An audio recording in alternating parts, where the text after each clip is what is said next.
আপনারা দেখছেন Assam prime news 24x7 খবর পড়ছি আমি সুস্মিতা। অত্যন্ত দুঃখের খবর, শিলচর সদর পুলিশের ট্রাফিকের রাইডিং বিভাগের হেড কনস্টেবল দীপক লস্কর মাত্র 55 বছর বয়সে কণ্ঠনালীতে ক্যান্সার রোগে স্বল্পকালীন সময়ে কষ্ট পাওয়ার পর অকালে চলে গেছেন।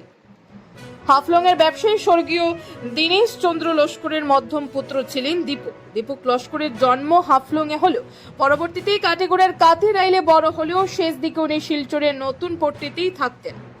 পুলিশ বিভাগে কর্মরত অবস্থায় দীপক শেষ নিঃশ্বাস ত্যাগ করার সময় কিছুদিন শিলচর ক্যান্সার হাসপাতালে চিকিৎসাধীন থাকার পর গতকাল সোমবার রাত 10:45 উনার মৃত্যু হয়।